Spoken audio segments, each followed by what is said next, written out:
Hello बच्चों।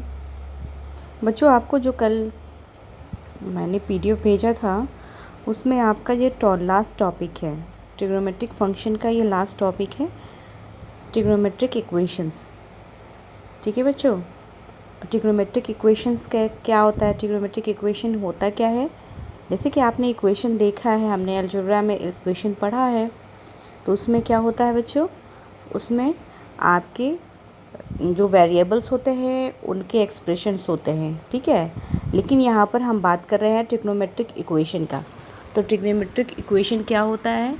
तो an equation involving one और more trigonometric ratios of an unknown angle, या अननोन एंगल भी कह सकते हैं या अननोन वेरिएबल भी कह सकते हैं, is called a trigonometric equation. ठीक है बच्चों। किसी भी अननोन वेरिएबल या एंगल का जब ट्रिग्नोमेट्रिक इक्वेशन, जो हमारा ट्रिग्नोमेट्रिक फंक्शंस इन्वॉल्व होता है, जब किसी इक्वेशन में, किसी भी इक्वेशन में जब ट्रिग्नोमेट्रिक ये फंक्शंस इन्वॉल्व होते हैं, ठीक है। ध्यान रहे बच्चों, हम इक्वेशन की बात कर रहे हैं। इक्वेशन में जब ट्रिग्नोमेट्रिक रेशियोज या ट्रिग्नोमेट्रिक जो फंक्शंस हैं वो इन्वॉल्व होते हैं, तो इस टाइप के जो इक्वेशंस होते हैं उनको हम ट्रिग्नोमेट्रिक इक्वेशन कहते हैं। ठीक है। ट्रिग्नोमेट्रिक इक्वेशन, इस टाइप के इक्वेशन को कहा जाता है। ठीक है बच्चों। अब हम आगे देखते हैं बच्चों कि जैसे कि आपने इक्वेशंस में पढ़ा है कि जब हम इक्वेशंस वेरिएबल का कोई इक्वेशन हम देखते हैं तो हम उसका सॉल्यूशन निकालते हैं। ठीक है। जो अननोन क्वांटिटी उसमें होती है, जो अननोन वेरिएबल होता है, उसकी हम वैल्यू निकालते हैं। यहाँ पर हम क्या करते हैं, अननोन जो हमारा अननोन एंगल है उसकी हम क्या कहते हैं, वैल्यू निकालते हैं। ठीक है। जैसे कि देखो बच्चों, जैसे कि ट्रिग्नोमेट्रिक जो इक्वेशन की बात कर रहे हैं, जैसे कि ये इक्वेशन है, जैसे कि साइन थीटा है ना, sine theta is equal to 1/√2। तो बच्चों यहाँ पर हम देखते हैं कि जो हमें अननोन, हमारे पास वेरिएबल क्या है, अननोन वेरिएबल हमारे पास थीटा है। थीटा का हमें पता नहीं है। ठीक है। तो यहाँ पर हम थीटा का जो संभवतः मान है यहाँ पर 1/√2 के लिए, वो हम मान निकालते हैं। लेकिन बच्चों अब यहाँ पर देखो कि यहाँ पर जब हम थीटा की बात कर रहे हैं तो थीटा इज इक्वल टू हमें कई मान मिल रहे हैं, π/4, 3π/4, 9π/4, 11π/4। बच्चों ये ऐसा क्यों होता है? बच्चों जैसा कि आपको पता है, जब हमने यूनिट सर्कल पढ़ा था तो हमने देखा था कि एक पूरा सर्कल कंप्लीट करने में कितने एंगल्स बनते हैं, 2π। फिर वो जो एंगल्स होते हैं वो रिपीट होते हैं। ठीक है। वो रिपीट होते हैं इस तरह से, फिर वो 4π। फिर आप ये देखो कि 2π के बाद जो वैल्यूज़ हैं, ट्रिग्नोमेट्रिक फंक्शंस की वैल्यूज़ हैं, वो क्या होती हैं, वो रिपीट होती हैं। ठीक है। तो इसीलिए जो थीटा का जो मान है वो हमें क्या मिलता है, कई प्रकार से हमें थीटा के मान मिलते हैं। ठीक है। क्योंकि सेम वैल्यू के लिए हमें थीटा के कई मान मिलते हैं। इसलिए बच्चों द ट्रिग्नोमेट्रिक इक्वेशन में have infinite number of solutions. ठीक है। जो ट्रिग्नोमेट्रिक इक्वेशन के कितने, हमें इनफाइनाइट नंबर ऑफ सॉल्यूशन मिल सकते हैं। इस आधार पे अब हमें इतने सारे सॉल्यूशंस मिल रहे हैं तो हम किन सॉल्यूशंस को कंसीडर करें? तो बच्चों यहाँ पर हमने इसको दो तरह से कैटेगराइज किया है कि एक प्रिंसिपल सॉल्यूशन हो गया, फिर एक जनरल सॉल्यूशन हो गया। प्रिंसिपल सॉल्यूशन क्या होता है बच्चों?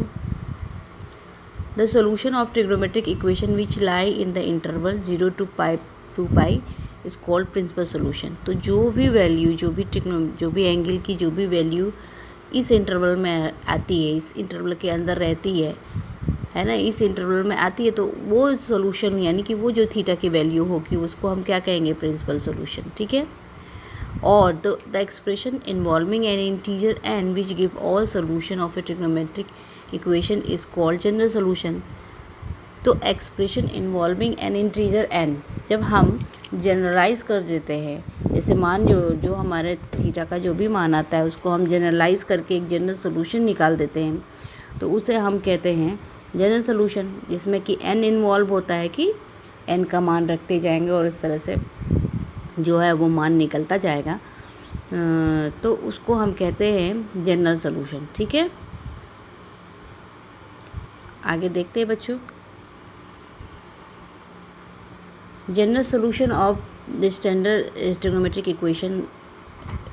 कुछ यहाँ पर आपको इक्वेशंस दिख रहे हैं, ये इक्वेशंस होते हैं जैसे कि sine theta is equal to sine alpha, तो थीटा इज इक्वल टू ये इसका जनरल सोल्यूशन हुआ। ठीक है बच्चों, इसको इस तरह से आप समझ सकते हैं कि जैसे कि हम पहला एग्जांपल ही लेते हैं कि sine theta is equal to sine alpha, तो theta is equal to n pi plus minus का 1 का पावर एन अल्फ़ा मिल रहा है। ठीक है, तो यहाँ पर आप बच्चों देखो अल्फ़ा बिलोंग्स टू, जो हमारा ये अल्फ़ा है वो क्या है, वो हमारा -π/2 से π/2 तक है। ठीक है बच्चों, अब यहाँ पर देखो जैसे जैसे n का मान आप रखते हैं, n बिलोंग्स टू इंटीजर, अगर n जो है हमारा इंटीजर है, ठीक है, तो n का मान हम जैसे जैसे इसमें रखते जाएंगे तो हमें साइन थीटा की जो वैल्यूज़ है वो हमें मिलती जाएंगी। ठीक है, तो ये यहाँ पर ये जो इक्वेशन है, जो ये थीटा मान को फाइंड करने के लिए जो हमने एक जनरल सोल्यूशन निकाला है, इसे हम जनरल सोल्यूशन कहते हैं, क्योंकि देखो बच्चों इसमें इन्वॉल्व है n, और n बिलोंग्स टू इंटीजर, यानी n का जो भी मान रखते जाओगे वो आपको थीटा की वैल्यू देता जाएगा। तो ठीक है बच्चों, तो इस प्रकार से आप कॉस का भी है यहाँ पर, और इस पर tan का भी है, इस तरह से साइन स्क्वायर साइन अल्फ़ा इस तरीके से भी है। तो ये आपके कुछ इंपॉर्टेंट जो स्टैंडर्ड आप कह सकते हैं ट्रिग्नोमेट्रिक इक्वेशन के जनरल सोल्यूशन है। ठीक है, और आप इसको आपको क्या करना है, इसको आपको कॉपी में करके इसको सॉल्व करना है। ठीक है, अब बच्चों सम डिडक्शन, उसके आधार पे हमने कुछ डिडक्शन निकाला है कि जैसे अभी हमने पढ़ा था इसके पहले, जस्ट जब हमने ट्रिग्नोमेट्रिक इक्वेशन जब हमने स्टार्ट किया था तो हमने इस चीज़ को पढ़ा था कि sine theta is equal to 0 और cos theta is equal to 0 पर हमें क्या मान मिलता है। ठीक है, तो इस तरह से ये कुछ मान हैं जो कि हमें स्टैंडर्ड इक्वेशन इस तरह से, भी जनरल सोल्यूशन, देखो ये भी जनरल सोल्यूशन है, ये भी जनरल सोल्यूशन है, लेकिन ये केवल पर्टिकुलर वैल्यू 0 के लिए है। ठीक है, तो इसी तरह से और भी मान के लिए ये डिडक्शन है। ठीक है बच्चों, अब ये देखो बच्चों क्वेश्चन है principal solution of equation sine, जैसे कि एक क्वेश्चन ये देख लो बच्चों कि इसमें sine x is equal to 1/2 है, तो ये भी एक इक्वेशन है। इक्वेशन को हम किस तरह से सॉल्व करेंगे, इसको सॉल्व करने पर क्या आपको मिला है, 1/2 का मान जो हमें आता है वो किसका आता है, साइन देखो साइन x है ना, sine x is equal to 1/2, तो 1/2 का मान क्या आता है, किस मान के लिए आता है, तो ये भी हमें एक साइन का कुछ मान देगा ना, ये जो मान देगा, तो ये हमें किस फॉर्म में मिल गया, ये हमें इस फॉर्म में मिल गया, sine x is equal to sine alpha के फॉर्म में मिल गया है ना। यहाँ पर जो हम 1/2 का मान जब हम रखते हैं तो 1/2 जो है वो साइन के अल्फ़ा के किस मान के लिए 1/2 होता है, सबसे पहला तो आपका 30 डिग्री के लिए होता है, यानी कि π/6 के लिए होता है, और इसके बाद 5 π/6 मतलब कई मान के लिए होता है ना, क्योंकि रिपीट करता है। लेकिन हमें यहाँ पर पूछ रहा है कि प्रिंसिपल सोल्यूशन, तो प्रिंसिपल सोल्यूशन आपके 2π के अंदर का ही होना चाहिए, तो केवल 2 ही मान जो है वो 2π के अंदर आ रहे हैं। ठीक है, बाकी जो मान है वो 2π के बाहर हो जाते हैं, तो इसलिए ये प्रिंसिपल सोल्यूशन जो है इसका ये हो जाएगा। ठीक है, इस तरह से ये भी एग्जाम्पल है बच्चों, ये एग्जाम्पल्स को आप देख लीजिएगा। इसी तरह से बच्चों इस क्वेश्चन को हम कैसे सॉल्व करते हैं, इसको जैसे कि अभी आपने जो हमने जैसे हम इक्वेशन को सॉल्व करते हैं उस प्रकार से हम इसको सॉल्व करेंगे। तो बच्चों ये इसका आंसर है, और आपको इसको प्रैक्टिस करना है कि किस तरह से इसका सॉल्यूशन है, ये आपके लिए वर्क है।